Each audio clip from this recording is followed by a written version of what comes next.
everybody, it's Eden. Welcome back and I hope you're doing great. Today I'm sharing with you some of my goals and I'll show you exactly how I use my bullet journal to help me stay on track. First thing first, I start with brainstorming. I use the Be Do Have page to brainstorm 5 things that I want to be, and then I list all the actions that I can take and think of that will help me to become that person. I list whatever comes to my mind. After that, I write down what I will potentially have if I do these things, just as a reminder of the desired end result and why I want to become this person in the first place. The first thing I wrote I want to be is peaceful. And by that I mean more relaxed, less stressed and all of that, because I have a lot of paralyzing migraines and I'm pretty sure it relates to that. The rest of the things I wrote in the B section are pretty straightforward. I wrote YouTuber, a published author, healthier, and better at relationships. And then in the do section, for example, to be more peaceful, I wrote that I need to incorporate more meditations, journaling, drawing, practicing CBT, yoga, going to therapy, etc. To be a YouTuber, I wrote things like plan content, publish once a week, take courses, film, edit, etc. To be an author, I need to write every day, brainstorm ideas, take in a writing class, read, reach out to publishers and agents, and you get the idea. To be healthier, I wrote things like working out every day, learning about food, listening to health podcasts, drinking more water, having a sleep routine, making appointments with doctors, because that's something that I usually procrastinate with. To be better at relationships, I want to set a time when I pay attention to the relationships that I have in my life. I want to initiate social gatherings. And because I'm an extreme introvert, a friend of mine suggested that I create a sticker that I can send to people when I don't want to socialize and when even just one text is too much for me. So I also wrote to create a sticker. I wrote a few more things in each section, but you can understand the idea of it. You just need to brainstorm and see what comes up for you. Then in the have section, I remind myself why I want to do all these things and what I will potentially have if I do them and take these actions. So for me, hopefully, I'll have more peace and tranquility, fewer migraines, I'll have a routine and fulfillment, I'll have an income and more knowledge about things that I'm interested in, I'll have a healthier lifestyle with more energy to enjoy the world and more meaningful relationships. In the goal spread, I set a deadline and I'll check in with myself how this goal is progressing every 2 months. Here I want to make sure I don't stretch it too far out in the future that it will look far away from me, but I also don't want to put unhealthy pressure on myself by setting a deadline that is too soon. On this page, I specify what my goals actually are. So for example, in my first goal to be more peaceful, I check all my brainstorming ideas that I had in the previous page and I see what I can actually do. For example, I can't go to Bali for a month right now. Then I add quantified measurements for each goal. So for example, yoga, what does that mean for me? I wrote at least 10 minutes of yoga every day. If I do that, I can check that goal off and hopefully I'll do more than that once I start. Similarly, in my healthier section, what does it mean to work out every day? For me, I mean at least 30 minutes of workout every day, etc. Then, for each goal, I set a specific page.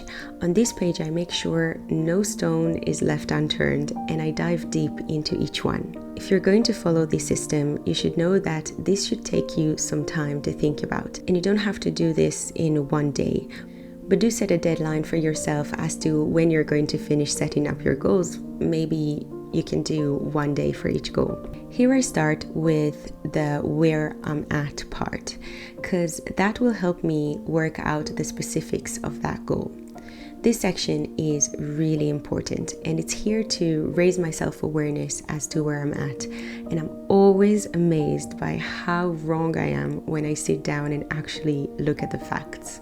So for example, in regards to YouTube, apparently in order to reach 1,000 subscribers, you need to upload meaningful content, not any content obviously, and you need to do that regularly, and after about 50 to 100 videos, you might reach 1,000 subscribers. Now, I thought I already had a lot of videos on my channel, and when I checked where I'm actually at, I saw that I have a total of only 21 videos.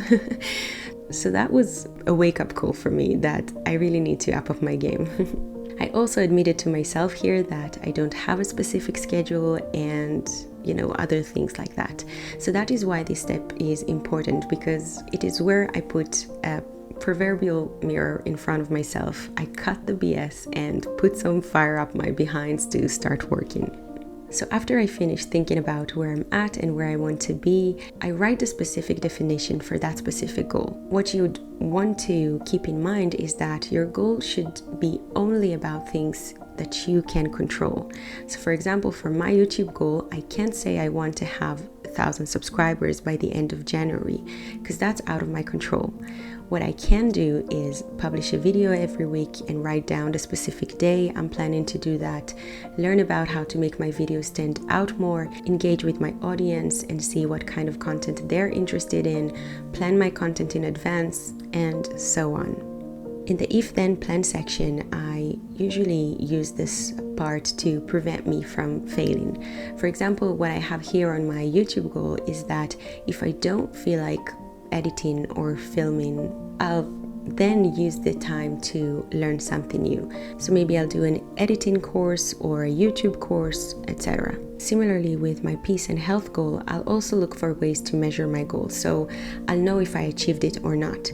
So for instance, I saw on my Fitbit that my sleeping score is really poor, that my resting BPM is really high, and my stress management score is very poor as well. So I can think about how I can improve these scores, and eventually I'll be able to know if this goal was achieved after the deadline I set or needs more work. For my health goal, for example, I also did my blood test to check what I lack or have too much of. I also went to VO2 max test to check my oxygen levels during exercise, so I know what is important to me and how to check that. Then I write down the ideal result of each goal after 2 months and specify what I need to do this month to get there. For example, for the book I wrote, the ideal result after 2 months is that the book will be ready for publishing. So this month I need to make sure to learn about the publishing process, not to delay my communication with the illustrator I'm working with, reach out to more publishers and agents, finalize all the small text on the acknowledgement page and at the back of the book. I also wish to continue with my writing routine, which involves morning pages and scheduling artist dates and so on, so I wrote it here as well.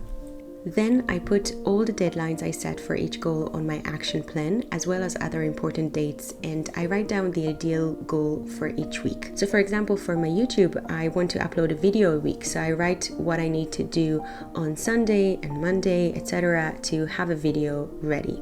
Moving on to my week overview. Here I write the 3 most important things I need to focus on. At the end of the day, if I work on them, that will be amazing and I'll be content. Of course, not everything goes the way we plan sometimes, and we also need to be okay with that and adjust accordingly. Then on my daily spread, I start with a simple check-in, mainly because I need this for my migraines that I'm tracking, and also because it's good that if there are any negative feelings, I'll be able to leave them on the paper. Then I write down next to each goal the exact thing I need to do that day in order to achieve the weekly goal. So for example, today is Sunday and my goal is to finish the script for this video. If I can do more, that's great, but if not, then that's enough and I'll still be able to achieve my weekly YouTube goal. The goals box layout you see here is inspired by the Daily Grind videos by Angie Belmore, so make sure to check her videos as well for more inspiration. I'll leave her channel link down below. Then I plan my ideal day in general, and if I have a very busy day or week, I'll have a more specific plan in Notion. To top it all up, I created an ideal timetable that I have on my desktop where I can see exactly what I plan for each day. just like when we were in school. And that's one of the ways I eliminate decision fatigue and make sure that I have everything that I'm working on scheduled.